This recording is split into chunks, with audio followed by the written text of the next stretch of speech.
आइए अब हम मिलाते हैं आपको साइबर एक्सपर्ट अभिषेक शर्मा जी से। सर, ये फॉर्म 65B क्या होता है और इसके लोगों को क्या फ़ायदे होते हैं? सर देखिए, दरअसल भारतीय साक्ष्य अधिनियम 1872 की धारा 65B के तहत जो भी इलेक्ट्रॉनिक एविडेंस होते हैं, यानी कि अगर आपका कोई केस है, कोर्ट केस है, या आपने पुलिस थाने में आपको कोई एविडेंस देना है, उस एविडेंस में कोई भी ऑडियो रिकॉर्डिंग, वीडियो रिकॉर्डिंग, कोई व्हाट्सएप चैट या सोशल मीडिया रिलेटेड कोई भी कंटेंट, या आसान शब्दों में अगर कहूँ,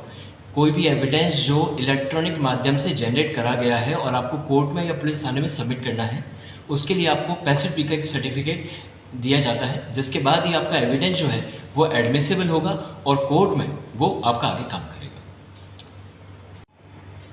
इसी के साथ मैं आपको बताना चाहूँगा, यदि किसी केस में आप 65B का एविडेंस आप नहीं देते हैं तो वो जो एविडेंस है वो एडमिसिबल नहीं होगा। और ये बात ध्यान रखें, जब भी आप 65B का प्रमाण पत्र आप दे रहे हैं, यानी कि आपके एविडेंस आप किसी से भी अगर ऑथेंटिकेट करवा रहे हैं, तो आप किसी एक्सपर्ट से ही करवाएं, क्योंकि जैसे हम भी कई बार कई एविडेंस ऑथेंटिकेट करते हैं तो कोर्ट में भी हम बयान के लिए जाते हैं, इवन हमें थाने में भी कई बार बयान के लिए बुलाया जाता है। और काफ़ी मामले ऐसे आए हैं जिनमें हमने बयान दिए हैं और जिसने भी हमसे एविडेंस ऑथेंटिकेट करवाए हैं उनको पूरा इससे बेनिफिट मिला है।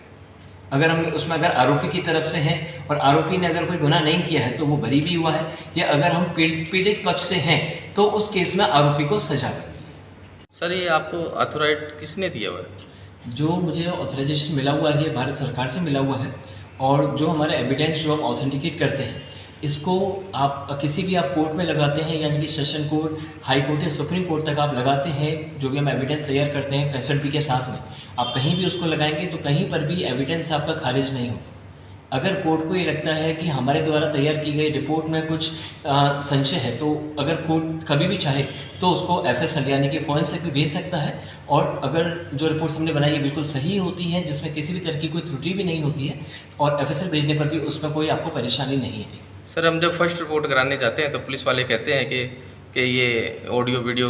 मान्य नहीं है, तो ये इसके बारे में क्या कहेंगे आप? नहीं सर, ऐसा नहीं है। जितने भी इलेक्ट्रॉनिक एविडेंस होते हैं ये सभी मान्य होते हैं।